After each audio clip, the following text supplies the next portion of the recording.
Hey, hey, hey, welcome to season 8 of the Triggered AF podcast. This season, we are switching it all the way up and doing things a whole lot differently. So, we are going to start every single episode now with some of the quotes that we have found most helpful for this particular moment in time. Not only are we going to give you some of the best quotes that we are using to figure out this whole adulting thing, we're also going to be giving you some dating well AF tips, and we are going to have a pop culture healing and also trigger segment that we are going to talk through some of the things that we have noticed in pop culture and how it relates to how we are dealing and healing our triggers and our traumas. So I hope you are ready because we are about to dive right in. So now, this particular quote of the day that I adore is by Lauren Eliz Love. She is a self-healing guru.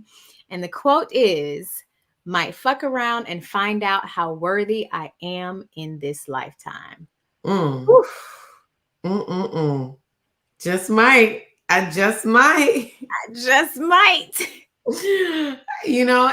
And there's so much that comes from a sense of worthiness that we don't even realize how we don't walk in our purpose, or we don't do things, or we don't say things because we don't feel worthy. I'm such a proponent of trying to remind myself and remind others just how important you really are when it comes to the purpose that you need and you're designed to walk in. Like, we all have something to offer, and you can't just feel like, oh, well, who am I? I'm nobody. I don't have anything. I don't own anything. I don't have anything to really offer the world. And it's just, when I hear quotes like that, it just reminds me that, like, there's so much inside of me that has to come out. There's so much that I'm destined to do, and I'm so excited to figure that out every single day. And Yeah. I want that for everybody. I want everybody to remember and to tap into that curiosity of figuring out just how worthy you are and just how much you have to offer the world. Amen to that. It's game changing type of energy. It really is. Yeah, yeah. So, our dating well AF tip of the day, okay? And please listen closely, okay? Because these dating well AF tips are going to change the way you date. They're going to impact the results that you get, okay? Because we are so invested in making sure that people shift the mentality and the energy around dating. Dating is fun, dating is exciting. Like, when I was in these streets, I'm out these streets now, okay? But when I was in these streets, I was having a blast. So I, again, want that for everybody. So remember, when it comes to dating, that the longer you entertain what's not for you is the longer you postpone what is. That part right there, the one and the two. Here's the thing, I get it. Especially if you've been dating for a while, or if you haven't dated for a while and you're just, stepping back in, you can be inclined to take the first okay thing that comes your way. And one of the best things that I learned from a guy who I recently dated, who we decided that we were not really a match, is he said, if it's not a hell yes, it's a no. That Mm. for me was so good because I genuinely like people. And so I will give folks maybe more space than I should, or adjust what I ultimately want because they meet at least some of the things. And you got to understand, baby, if you continue to allow folks to take an inch, take an inch, take an inch, or you have non-negotiables, but then you skirt on those non-negotiables because you're like, well, maybe if, please understand that you will not get what you ultimately want. And ultimately, that relationship or situation will not work because it is not what you ultimately want. But if you stay committed to what you actually want and you focus on ensuring that you are positioning yourself to get that, you actually will. Because literally the day after, he and I decided, like, yo, we're not really a match, someone who literally aligns even more so with what I ultimately want in my, longer term partner, connected with me in the strangest of ways at a restaurant that I was at randomly, in a place where, uh people who do the types of work and things that I do where they frequent. Listen, stay committed to what you actually want. It doesn't mean that they're bad, because he is such a great person. Like, he really is super dope. Definitely going to maintain a friendship with him. But if you entertain what you know you do not want, it really does extend the time frame of you getting what you actually want. It'll extend that. And we don't got time for that, because listen, the time is timing. Okay. Okay. Mhm. And the last piece I want to add to that is, if something is occupying your space, there is no space for something new to come. Steve Harvey has a great story about this, where he talks about, he kept telling his mom he was going to get a car, and his mom's like, yeah, but you got this car out there on the blocks. He had like an older car that he had on cinder blocks that he was just ignoring.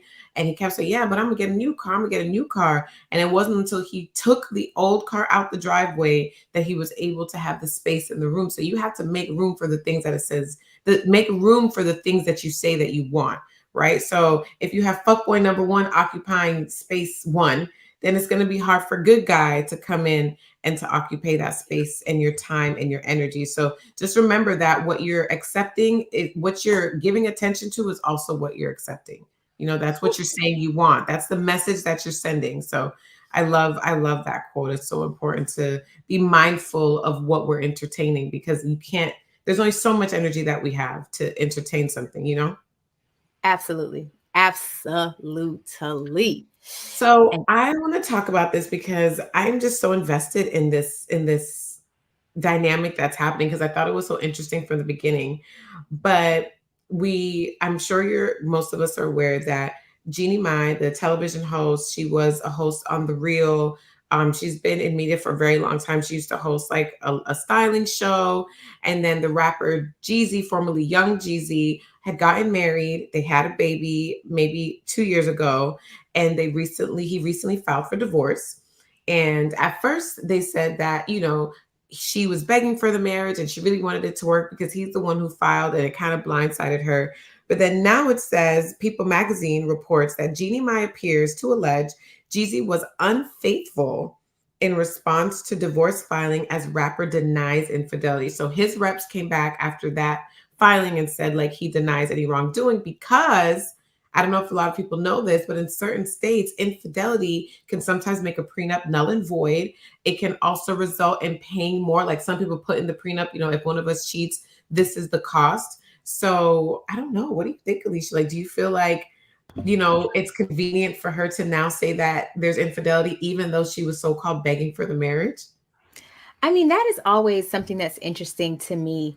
It's actually why I do like prenups, because I like for us to, when we all happy and good, let's put in place and in order and say, hey, this is what will happen if this happens. It protects usually both parties, especially if you have a trust that backs up said prenup. And we're definitely going to talk about that a little bit later.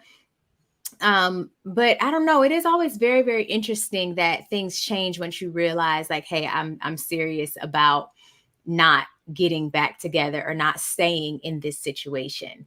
But what So do I you don't know if I say? believe that. What do you think about, like, if when people say like, oh, why do you need a prenup? It's like, why are you marrying someone you need a prenup for? Like, some people feel like prenups are a slap in the face.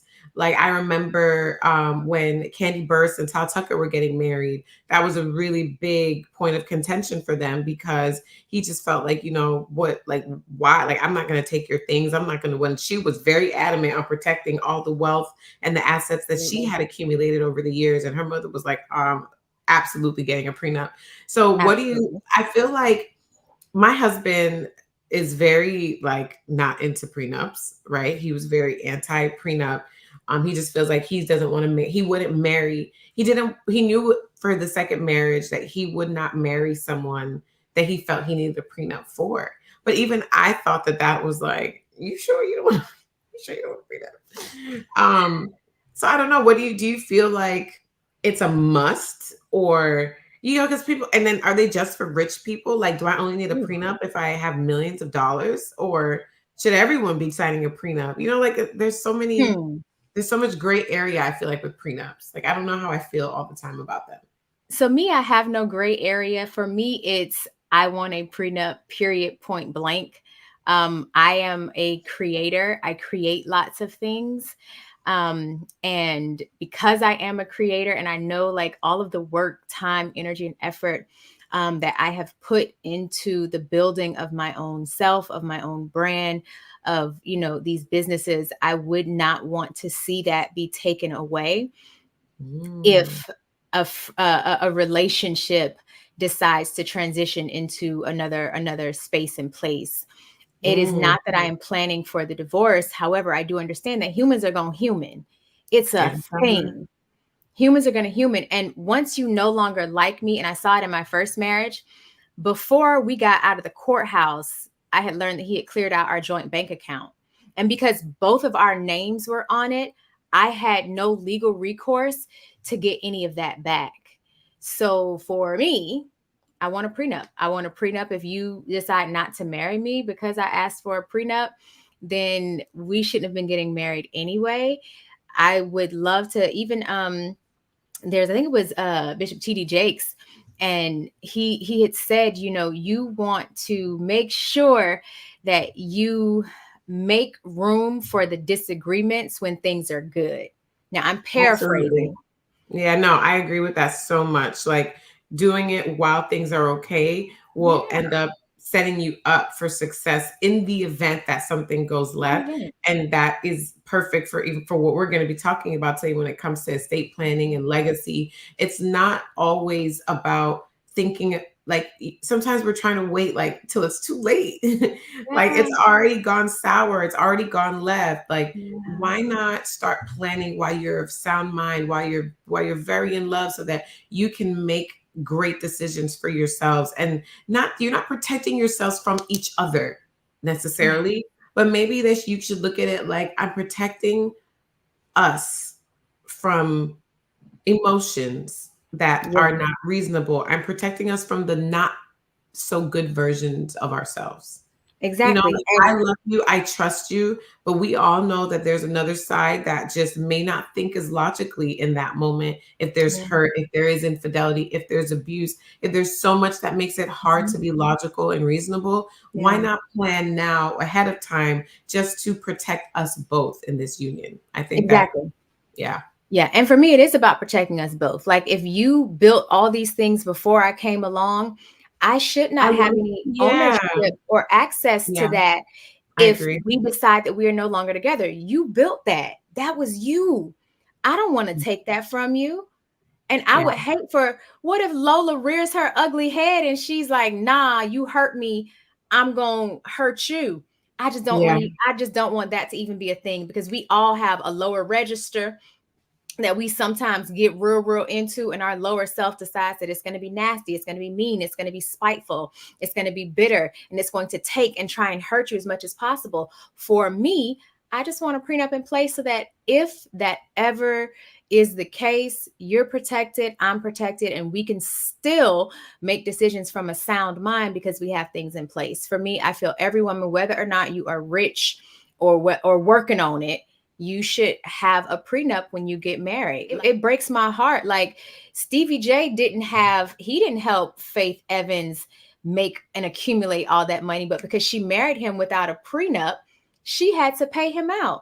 Same thing with Mary J. Blige. You're paying for children that aren't even yours. Why? mhm. Because you did not have a prenup. For me, I'm never so much in love that I'm not also thinking about the protection of things, because people and things change.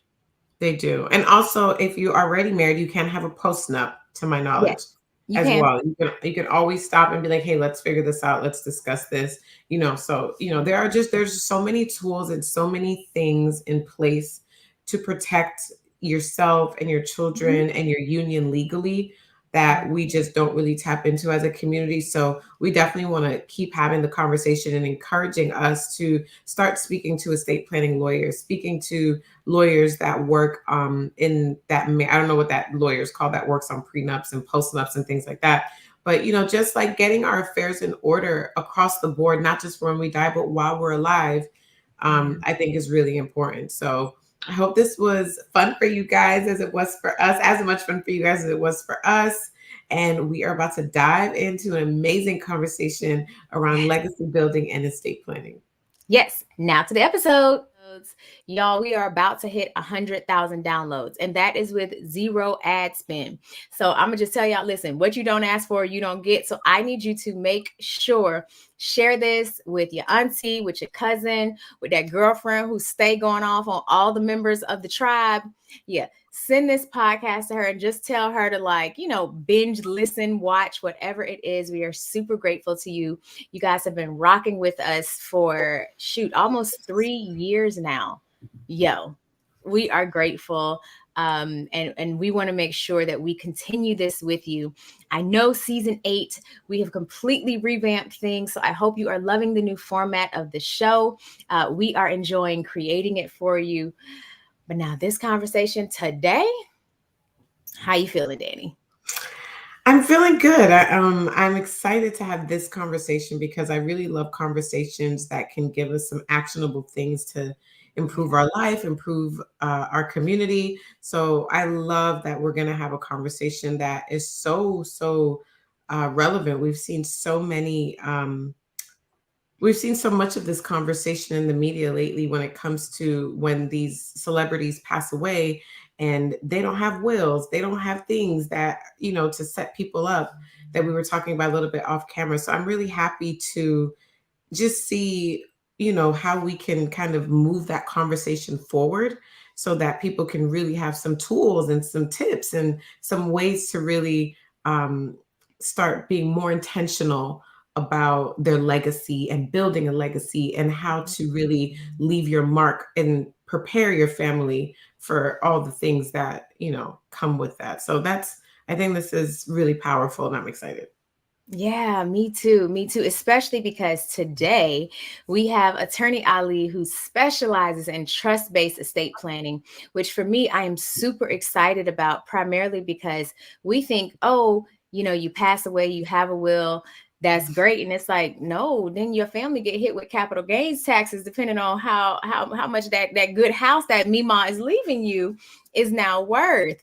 So I'm super excited to have her on because, listen, y'all know we like receipts, we like actual education. We want you to get the good stuff. And then we also have Ashley and Fox. Y'all already know she's been on this podcast so many times. Dani calls her an honorary member of the Triggered AF podcast, and she specializes. She is a financial education specialist. Y'all already know Ashley be getting us right on together. So we are going to bring both of them to the stage, Ashley M. Fox and attorney Ali. Hey, ladies, how are you? Hi. Hey, hey, Wel- hey. Hey, hey. Welcome. Listen, you're looking good. Okay. You're looking refreshed. I love this for us. We always want to make sure with these conversations that if folks have questions, please do not hesitate. Slide in our DMs, send us an email. We really do want to make sure that we're having the conversation with you and not just to you. But per usual, we're just going to jump right on in. So now, of all the accolades and titles and the things that you do, I know we were talking earlier, attorney Ali, that you are also a basketball coach. Of all of the things, we know Ashley is a world traveler. Listen, tripping, okay? Who do you say that you are? It's funny. I've thought about that question a lot. And ironically, when I was in law school, I was a part of a sister circle, and we would have this conversation with one of our professors a lot. She would often ask us if you take away law school, if you take away, all the other accolades that you have, who are you? So this is not a new question. I think the revelation of my answer is new for me. Who my mother was. She was, a firecracker. This short 5'4" woman from the hood of Plainfield, New Jersey, grew up in poverty. Moved to Atlanta, married my father, grew up in the Nation of Islam, and converted to Orthodox Islam, and really put herself from her bootstraps, like what they call the American dream type. And when my father went to prison, she raised me and my two brothers by herself. She worked full time, got her college degree, working full time, and raising 3 kids. And all of us played sports, and all of us got athletic scholarships. So it's her struggle, her striving, her compromise, her love, her hard work, all those things are what make me who I am. My confidence, my humility, my, my work ethic, my perseverance, everything that I am actually comes from her. So it's not the accolades at all that make me who I am. It's my mother. Oh, wow. That was good. Yeah, I know, right? I love that. It's so crazy. We've literally asked every guest this question and no one has answered it the same way. Like not one person. That is wild. Outside of all the accolades and titles that you hold, who would you say that you are? If someone, with us asking you that. So I am a beautiful, loving soul inside of this human body, living this phenomenal experience called life. Ooh, yes, loving soul. And we can't forget the beautiful part. Yes. Right. Put that in there. Listen, absolutely, and should. Listen, if y'all are not watching us on YouTube, make sure you head on over there because the women are womening. Like, just beauty all around. So, just because, as usual, we're here for a good time and not a long time. So we are here to talk a little bit about, estate planning and planning for your legacy and things like that. And one of the things that I'm sure you both have come across is when it comes to talking about these things, people are really uncomfortable. It's like not something people want to talk about. It's something that makes I think there's a lot of fear involved. I think that there's a lot of misinformation involved. So it leads people to a space where they just don't want to deal with it at all. They just ignore it. They put it off. Even if it's brought up to them, it's like, oh, I'll handle that next time. Because I think when we have to think about our mortality in that way, it can be unsettling, So how do you move past the uncomfortable feelings and reluctance in order to begin to take the necessary steps to plan your transition and how your family will be taken care of? What can people do to kind of shift that mindset? Because I'm sure that's usually what starts that blockage process and prevents people from really taking any actionable steps to move forward and to do those things. I think you start the conversation by talking about legacy. And legacy is started and is created while you're alive, right? We hyper focus on death, which can be a sensitive topic for most families. And so when you start talking about the legacy that you're living right now, I think that makes it a more comfortable conversation. How do we put a structure around the legacy you're leaving now? I also think if you speak with somebody about the statistics in our community, over 70% of Black Americans don't have an estate plan. And it might be that fear factor that you all are talking about. But when you also look at the other statistics, over the next 25 years, the largest wealth transfer is going to occur in American history. But majority of Black people are not going to participate in that because we don't have estate plans. And then on top of that, during the same time, by 2053, the statistics show that the average Black American family household's wealth income or median wealth income will be $0. And so when I think, they say men lie, women lie, numbers don't. When you talk about the facts and these statistics, I think it's hard to ignore that, especially if the goal in what I want for my family is to leave a legacy. So what am I doing today to plan for that? And let's not hyper focus on the death, but let's hyper focus on what are we doing now? And then looking at those numbers. If I don't want this for my family in the end, if I do want my family to inherit something, if I do want my family to be successful, how am I setting them up right now? I have to be strategic. I have to have a strategy. I have to have structure, and I have to plan. We all plan for something. You plan to go on a trip. You plan to get married, right? You all plan for something. And so I think we need to shift our focus, because the most important piece at the end of the day, people die, assets don't. And the quicker we digest that, the quicker and more successful we're going to be. I know. We interrupted at the best part, but hear me out. Dating should not be this hard. Let's be honest. We've all said it at least once that the dating pool has pee in it. It has to. After dozens of dates, too many failed relationships, engagements, marriages, and even a divorce, we decided it was crucial that we find ways to be better at attracting the partners that we desire. So we did just that, and we created the Dating Well AF course. It's specifically designed to show women how to date with intention and in alignment with their desired type of lifestyle and experience.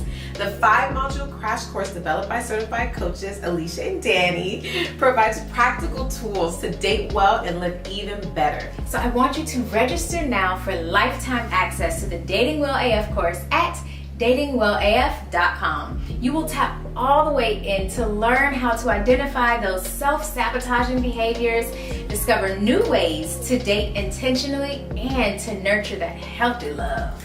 Remember, one of the most important life decisions you will ever make is who you decide to make your partner. Make the choice well and visit datingwellaf.com. Now, back to the episode. Woo, child. Well, get us on together, okay? I mean, 70% of Black folks don't have any estate planning. Like, wow. And so, Ashley, I know you're now speaking quite a bit about that as well. So, what are your thoughts on the matter? So I think it's about changing your perception of it. Coming from a Wall Street background, I watched how our clients preserved their wealth, protected their wealth, and passed down their wealth for their families, right? So you have to think about, while you may not have a lot of money or you don't think about these kind of topics, I agree with India when you start thinking about not just the death piece that's attached to it, because we're going to suffer from an emotional burden. But when I think of legacy, I think of long lasting impact, right? Like, what can we do to protect, preserve what we have and what we want our families to have? And how can we structure that to pass it down? So for me, when I think about it, I think about when I'm no longer here, how will I still have a long lasting impact? How can my family be in a better position than when they were while I was living if I'm no longer here? So really shifting the mindset and taking the word death out of it and think about what you did not have. What did I not have growing up? What did my parents not pass down or give to me? How can I be that creator? Because if not, we're going to repeat the same cycle. So for me, all of that stops with Ashley Fox. Like, I didn't grow up with a lot of money, was raised by 2 phenomenal parents, but I want to be able to do what the wealthy people do.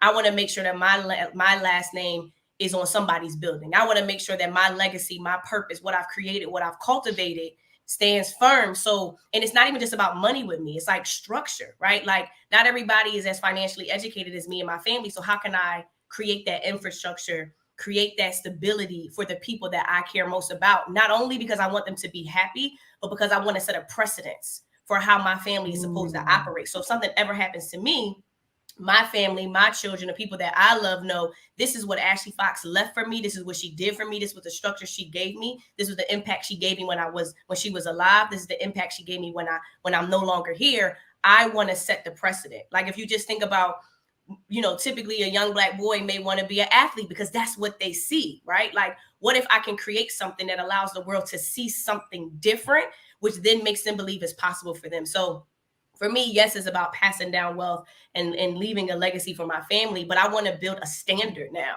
This isn't something that we just do sometimes, or this is not something we think we can or cannot do. This is who we are. This is what I represent. And because I was on Wall Street, I feel like if I can see these rich people do it, why can't Ashley Fox do it for her family? And I don't have to do it with as big of a magnitude, but I'm going to start, because I know every day I'm here, I'm getting better, I'm growing more, I'm doing more. And you can't tell me that I can't do that or create that for my family. So for me, it came from my exposure. But I think giving that exposure, giving that insight, giving that education, having conversations like this set the standard. If we don't want to keep complaining about the government, let's change our family's financial legacy.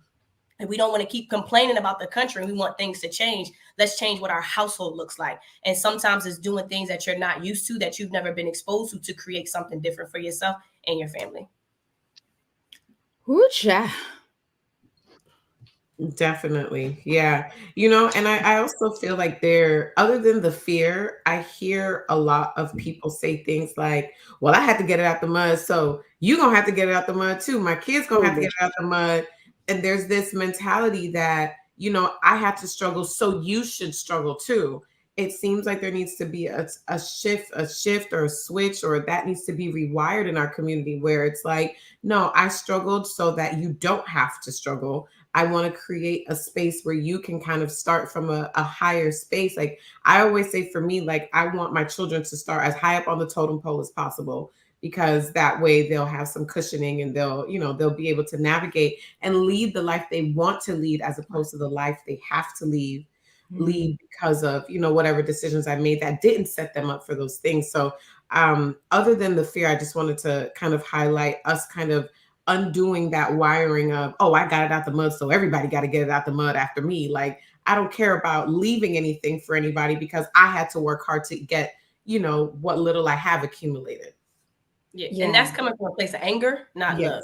So absolutely. Legacy is not, I'm not building a legacy because I'm angry. I'm building a legacy out of love. I want you to be better. And I think that's a reflection of the thought process that some people may have, which you're right. We have to unlearn that. But for me, like, I mean, it's like we could get mad at wealthy people, yet we all aspire to obtain wealth. And it's kind of like, well, let's think about what wealthy people do to sustain their wealth. And it's like, again, it doesn't matter the color of your skin. It matters what's going on inside of you. That is a direct correlation of what's happening on the outside of you. So I think it's more of a big mental shift and making it cool, because we want more for our family. Those, especially individuals who are parents, you do everything to protect your child. That shouldn't just stop if you're not here anymore.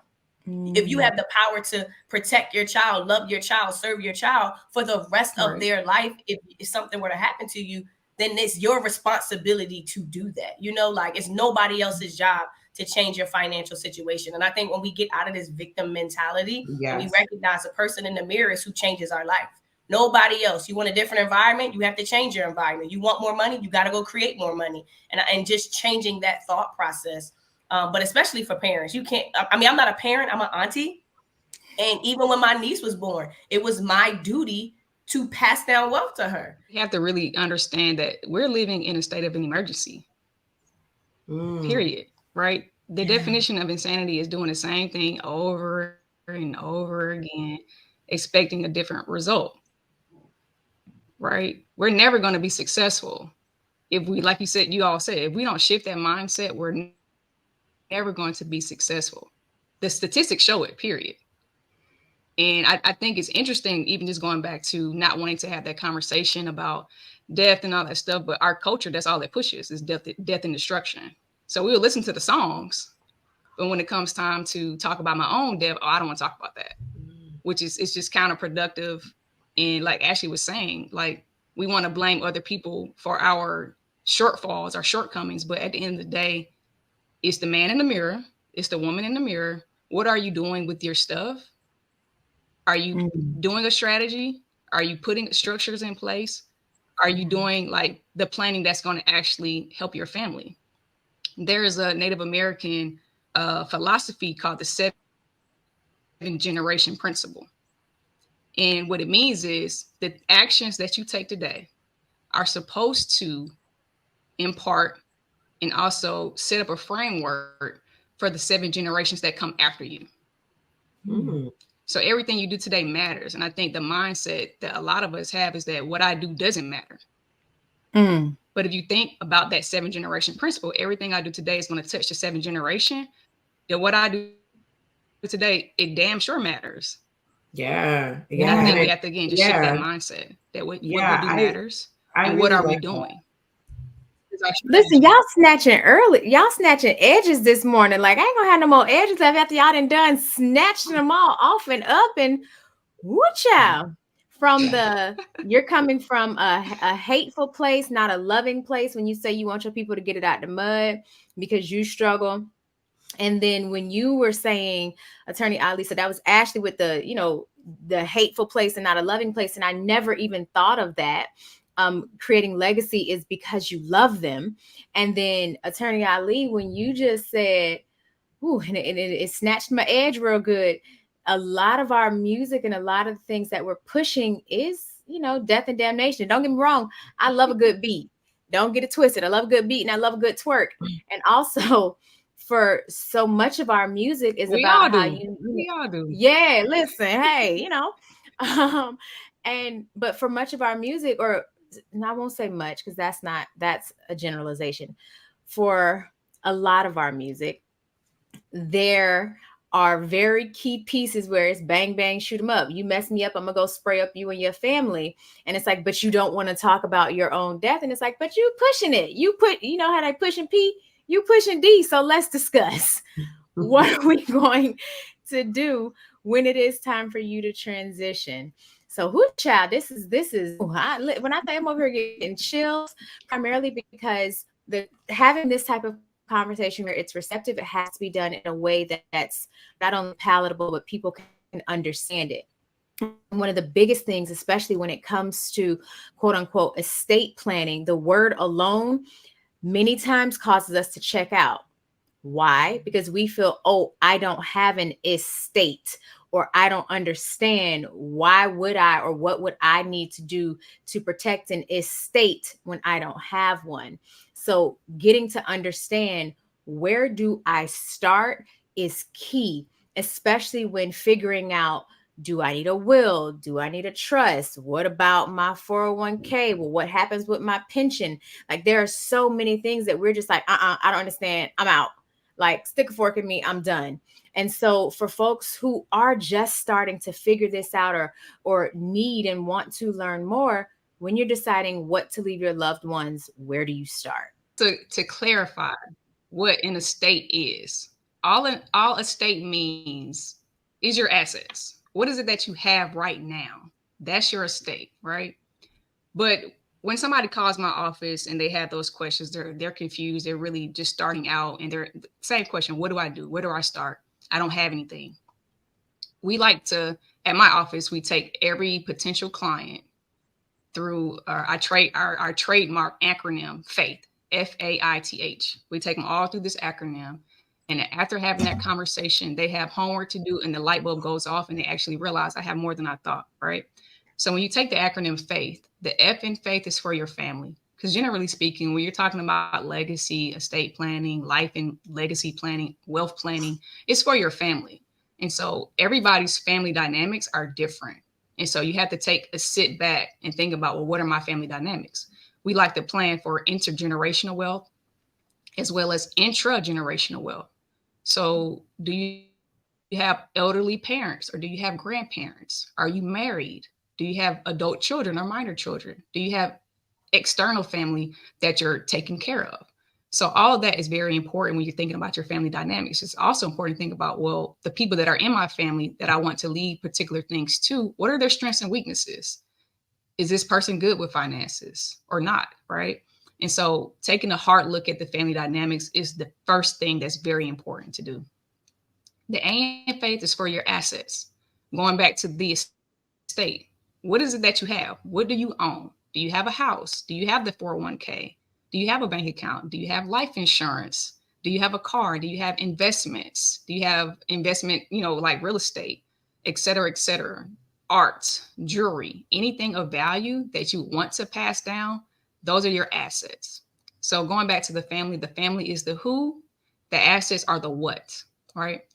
The I in FAITH is for your instructions, which is the most important part of any estate plan, because the instructions says what you want to happen with your stuff and how your stuff is supposed to be used and utilized by your family. So the instructions are key. The instructions are the strategy, right? This is what I want to happen to my house. This is what I want to happen to my 401k. So basically your instructions are the guideline. It's the directions for each asset.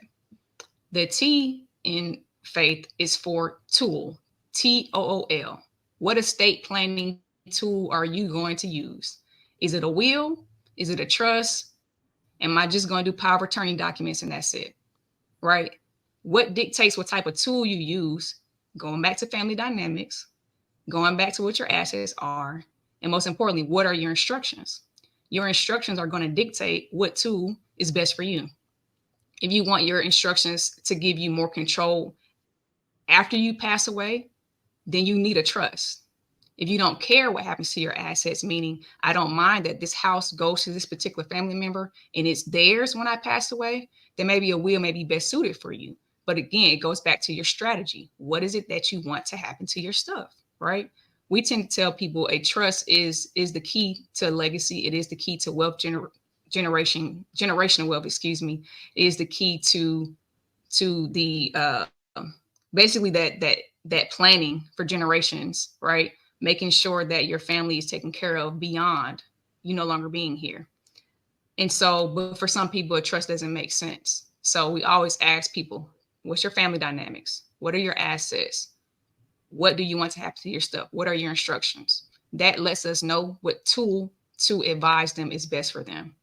And last but certainly not least, the H in faith is for help, because you need a subject matter expert to help you. You need that estate planning attorney to guide you through that process. You want to make sure you have the tax CPA specialist as well as a financial advisor, all working in concert with you and your family to help you reach your objectives and your goals. So that's the process we take everybody through. Faith, I think it's been very insightful for everybody we speak with. They love it. It makes it easier to digest. It makes it less onerous on them to think about the death thing. Is really just taking a look at what I have right now, who's in front of me right now, and what I want to happen to my stuff. Even what do I want to happen to it now? Going through that process is really a good process, because it allows you just to look at right now in front of you and not thinking about too much about after I pass away. And so we use the FAVOR acronym. It's worked. Most of our clients love it. We love it. We trademarked it because it's that great of a tool to help people digest and take away that fear of having that conversation. So no, I really, really like that, because it makes it so that it's easily digestible, because there are so many things that you have to kind of go through and think about. And what I love the most is the piece that you have a financial planner or a financial educator in there, where you guys are all working together. You make sure you have 4 wheels, on that good car to get us where we want to be, because 3 wheels won't work. We can't roll with just the 3 wheels. And so, Ashley, when you are, because I know you focus a lot on, hey, how do we build wealth in our community? What does that look like? How do you get started?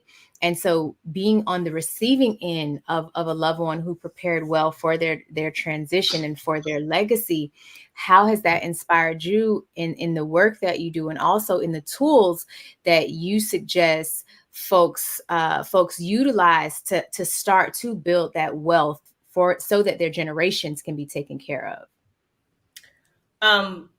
So it started on Wall Street, where I got exposed to passing down wealth. And I'm at a space now, just prior to my father's passing, where I've cultivated wealth, right? I have a business, I have money, I have all types of assets. And I wanted to be able to structure my wealth to pass it down the way I saw rich people do it. But for me, I had life insurance. So I have a lot of life insurance. And I'm like, I know my family's, they're going to be well off if I'm not here.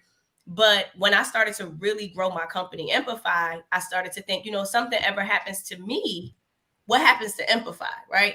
And so I had it on my mind, but for me, it was like, I have money, it just wasn't the biggest priority, right? And it was like, at some point I had to think about it as we started to really grow as a business. And when my father passed, it opened my eyes, because my dad didn't have a fancy job. He worked for the government. And he had everything in order, to the T, stuff that I've never seen people on Wall Street do, because, I saw them create these things and do these things, but I wasn't knee deep in it. So when my father passed, I planned a funeral. I got everything together, and my dad had everything in order, from every password to every card, to every bank account, to every policy, to every code. It was so, now my dad was a little OCD, but he knew if something happened to him, we knew what to do. Everything was there. Everything was structured, beneficiaries. And so after kind of going through that process, because I saw firsthand, it was kind of like, if my dad can do this for us, I can make mine a little bit tighter. It made me think, if I were to pass away, do you know my passwords? Do you know where all my investment accounts are? I invest, I have policies, but I might have some booklets over here, some stuff over here. Yeah. I don't even know if I had beneficiaries on my bank accounts. It was just so many things. And it opened my eyes to I was raised by a man who his intention was to serve and provide his family. And he did a damn good job, right? from the moment we were born to him taking care and providing for my mother, to now see where he's no longer here and we're still taken care of. So it's one thing for me to preach it, and it's another thing for me to live it, because I preached it because I saw it on Wall Street, right? But I've actually lived it. And the beauty of that, it made what I do more purposeful, because I'm thinking I'm teaching the world about building wealth because I saw it on Wall Street. That was a career path I chose. If I saw a billionaire do it, I'm going to show the world how to do it. When the whole time this was in my DNA, because you would have thought my father went to the Empify school. You would have thought he took all my classes, and he didn't. He was doing these things in the 90s. Now, I don't know where the man learned this, but it's like, if he can have a normal government job, he wasn't making millions of dollars. He wasn't an entrepreneur, but he made sure we were good then, and he made sure we were all good now and forever. And so it put fire in my heart to one, if he could do this, girl, you can do this, right? And it just made me think, if something happens to me, where's my order? Where's my structure? What happens to my company, Empify? Where are all the accounts that I have? Like, I have a lot of accounts because I saw rich people do it, but I'm the only one that knows these accounts exist. And so it made what I do more purposeful. It made me believe that it was possible for everybody, no matter what you look like, how much money you do or do not have. Because I watched a man create and nurture 3 children and a wife, and I just watched it, and it all made sense. And I think my father fulfilled his core purpose, and it was my job to take care of the finances. It was my job to become the CEO of my family. And it's also my job to show the world that you can do exactly what my dad did. And I'm going to be the one to translate it through my experience, through my knowledge, but also get my life in order. So for me, it opened my eyes to, like, yeah, you can have all this life insurance, you can build this business, you can make this money, but how tight is your legacy? How tight is your structure? And so my father said, like I said earlier, he set the standard. Like, now you can't listen. My mom, we went through everything. I need everything in order because we're going to do it just like daddy did. And so it opened my mind to get my structure in place, so that I have specific instructions to make sure that my family is set for the rest of their life the same way my father did. But it also opened my eyes to believe that you don't have to have millions of dollars to make sure your family is taken care of for the rest of your life. You don't have to have millions of dollars to be able to pass down wealth and create a legacy and make sure your family is in order. So when in my father's passing, it opened my eyes to what was possible for me, but also what was possible for the people that I serve too. Wow. I love that you had that example, not even realizing maybe in the moment that the example was there, which is, I feel like, always the best type. Is like, oh wow, this is so in me. This is so a part of who I've become and who I want to be. And a word that we're using a lot during this conversation is legacy. And I think it's a word that is, like, especially in the Black community, we're hearing it more.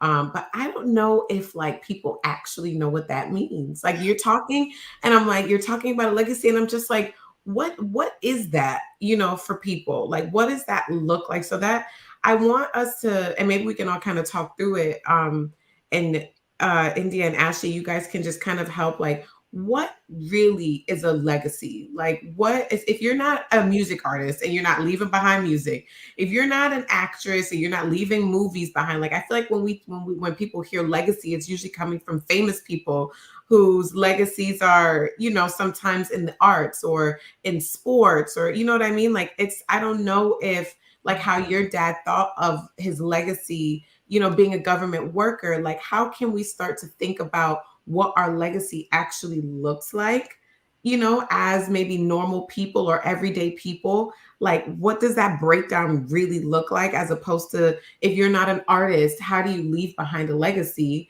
And then the second part to the question is, what are the consequences of not leaving behind a legacy? Like, we know, like India touched on that, like you said, $0, like zero, nothing.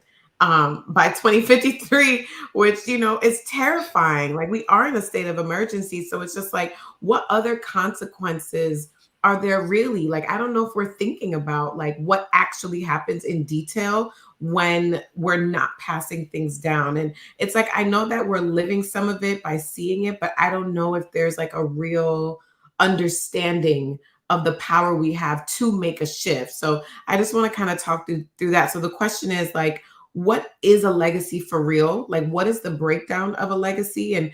And when we're creating that or not creating it, what are those consequences of not having it? I was saying, I think my mom and your dad went to the same school.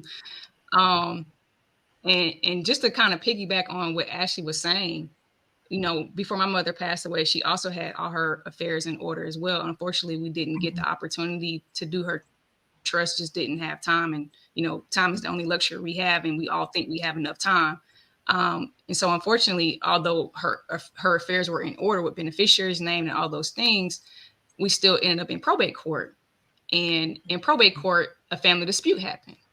And a lot of times we don't think about that is, you know, after the matriarch or the glue to the family passes away, you know, who's next in charge, who's next in line. And sometimes with siblings, it becomes like a pecking order where the older sibling thinks they should be the most responsible, or, you know, they should be the leader, but that's not really the dynamics of the family. And just as a personal experience, having lived through that, you know, again, personally, after my mother passed, how that purposely shift what I do for work, because a lot of people don't realize, you know, everything's good while people are alive for the most part. But then when somebody passes, that's when the disarray, the drama, the trauma happens, and you didn't expect that. And so when you have that structure, when you have that plan, that makes it an easier process after somebody passes away, where the family may not be in dispute. And so I wanted to give that little tidbit. But as far as legacy, I'm my mother's legacy. And so it's your imprint while you're living. It's the lives you touch. It's the good you do in the world while you're here. It's how you're remembered after you're gone. Just to make it as simple as possible. So I'm my mother's living legacy. And so what I do right now in the world, the good I do, the basketball coaching I do, or the philanthropy I do, what I instill in my son.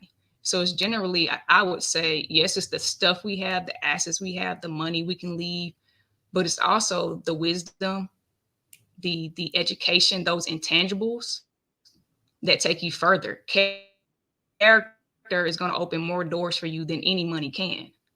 And so I think instilling those things, it starts with while you're living, that's your living legacy. Life happens first, legacy happens second.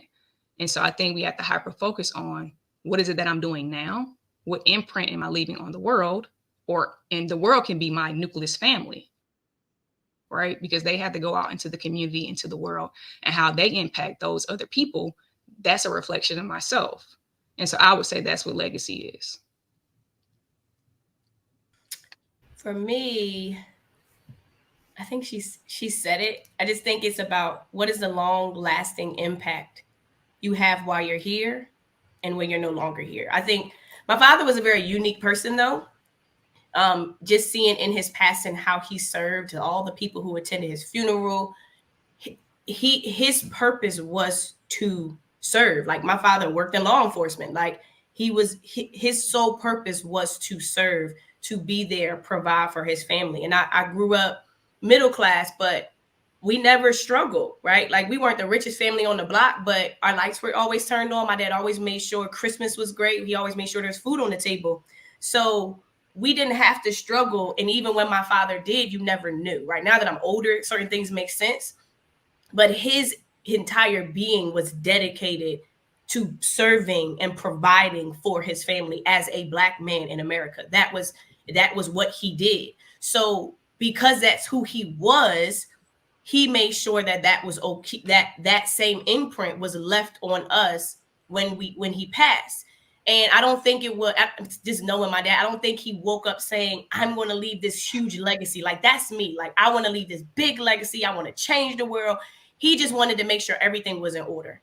He wanted to make sure that if my wife never paid a bill while I was alive, she's never going to have to pay a bill when I'm no longer here. So he knew what he needed to do. He was really good with money, really organized, very structured, never lived beyond his means. And he did what he needed to do because that's who he was. And I believe that we don't have the same beliefs, right? Some people are just trying to get by. My dad was trying to make sure we were okay all the time. He put us before him. And it goes back to, again, being a parent. Now, I don't think he knew the full impact of what he did. And I really didn't feel it until his passing, to like, I saw how it all made sense. I saw, once I got into the bank accounts, I saw why my dad always told me he didn't have any money, because he was planning everything out to make sure that everything was in order to do what he said he wanted to do, or to get us what we needed. So legacy is in who you are. It's in your belief systems. It's in your principles, because you don't just wake up and say, I want to leave a legacy. You are the legacy. You create the legacy. You embody the legacy. And when we start to change our core principles and stand for something bigger than us, because building a legacy is not about you. Like, I think about what I do with my company, Empify.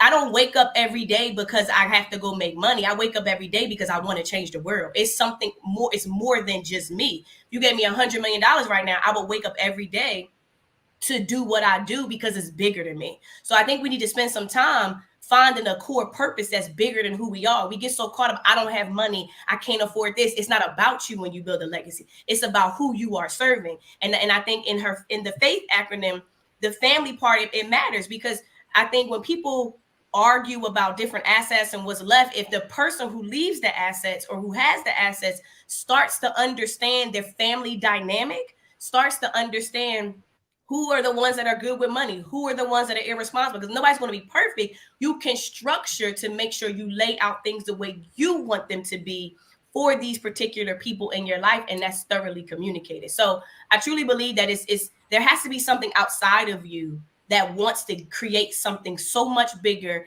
financially, intangible, tangible things for the people that you love, and really hone in to say, this structure matters because it's bigger than me. Like, again, I have a bunch of money that I can pass down, but how do I make it last forever, right? Because you can give a family member $1 million check, right? A $50,000 check, however much, and they could blow through it because they've never been used to having money. So how do you avoid that? You start thinking about structure. You start to get educated. You start to go to the H and get that help. You start to recognize, I don't know it all, but I'm going to align myself with individuals like India who do know these things, who have experienced these things, who specialize in these things. But you have to really start to think, what does the F mean?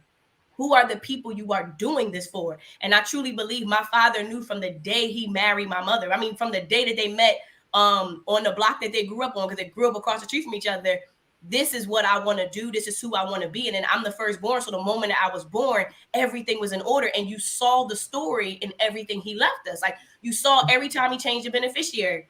You saw everything that he did because he documented it all for his own purposes. But also, if something were to ever happen to me, my family's life will not change if I'm not here. And I'm going to make sure that I sustain that. But that was his core principle. That's how he was groomed. That's how he was raised. That's who he was. And my dad was like that from the moment I was born, at least since I've known him up until his passing, because this is who he is. So I think we need to check, what are we valuing in life? What are we thinking about? Because while legacy could be something we use, but is it something that we embody? And if we embody it, is it for something outside of us? Because it's not about your money. It's about what you have that you can leave from the intangibles and tangibles for the people that you love. Absolutely. Absolutely. And something too I want to add to that is feeling important enough to know that you have a legacy to leave behind.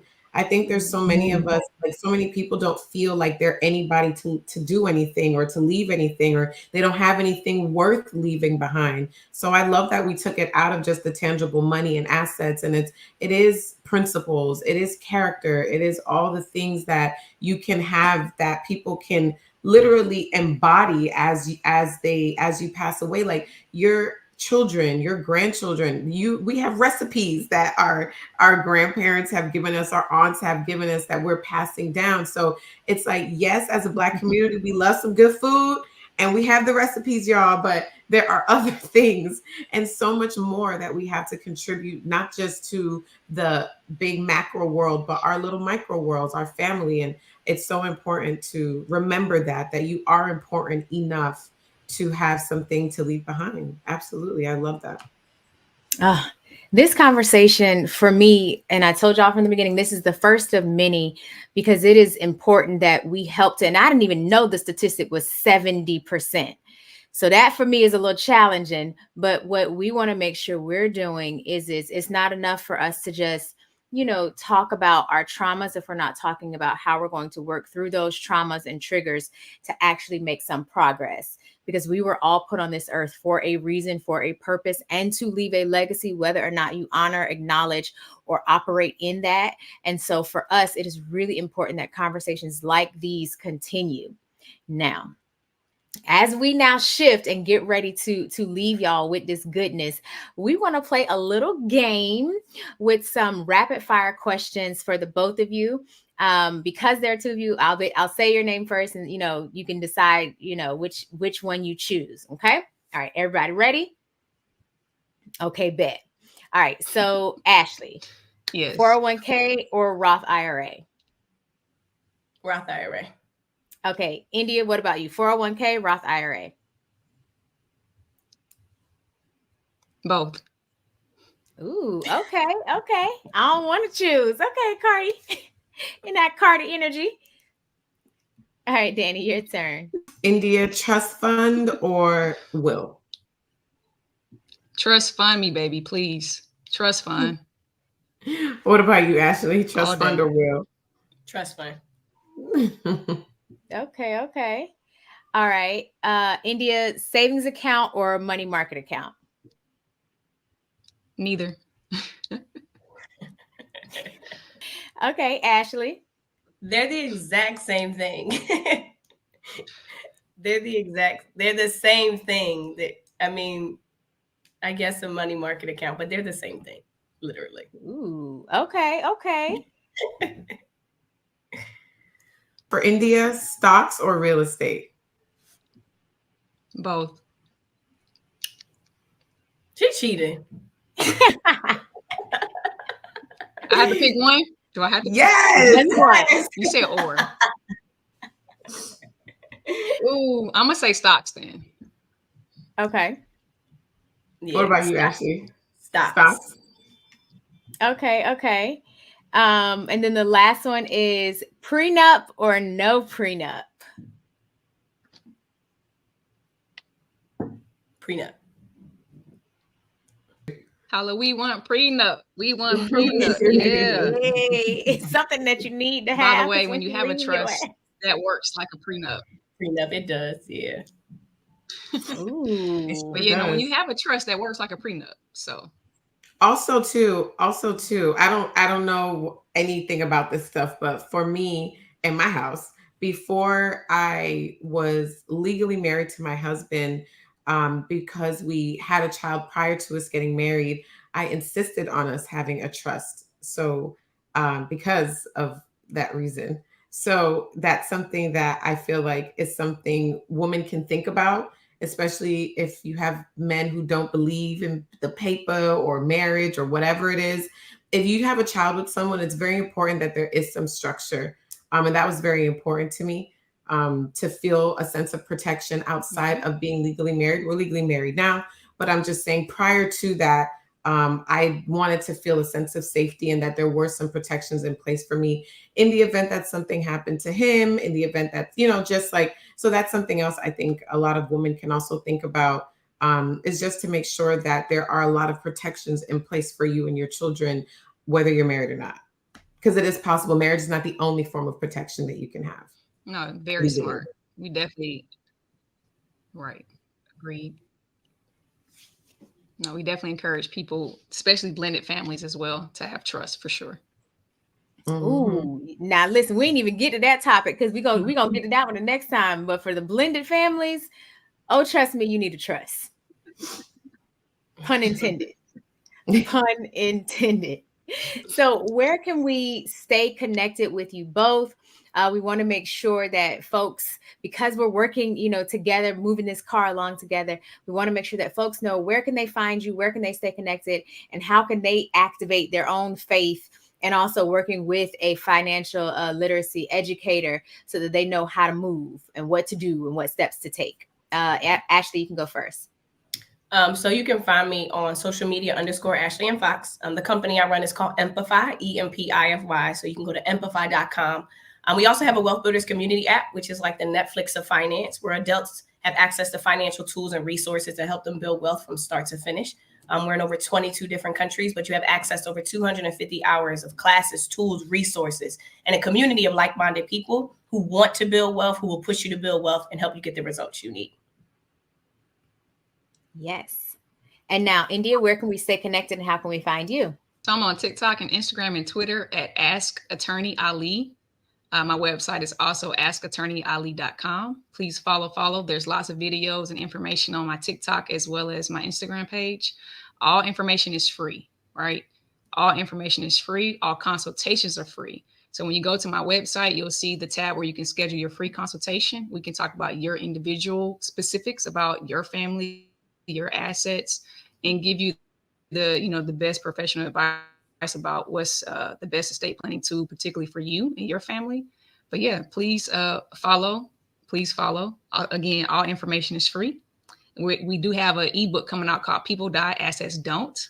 Hopefully early 2024, we will be releasing that ebook. So keep an eye out for that. But yeah. Awesome. And you can stay connected with me everywhere at Alechia Reese, Alechia, last name Reese, Reese. And make sure, if y'all don't know yet, we have a phenomenal event that is coming April 2024 in sunny South Florida. Make sure you go and check that out at triggeredafevents.com. Dani, where can we stay connected? You can stay connected with me at the Dani Bourdeau. Bourdeau is Bourdeau on all the social media platforms. Also go to triggeredafpodcast.com to stay up to date with the latest episodes, watch past episodes. Please share this episode, especially, we say this for everyone, but especially this episode. Share it with a friend, share it with your family, share it with your parents if they don't have their affairs in order. You are never, ever too young to start thinking about these things and to start getting your life in order. We know that anything can happen at any time. So the more prepared you are, the more prepared your family can be in the event of anything like that happening. It's just the better off we will all be for all the years to come. So thank you all so much for tuning in, and we will see you next time. Bye.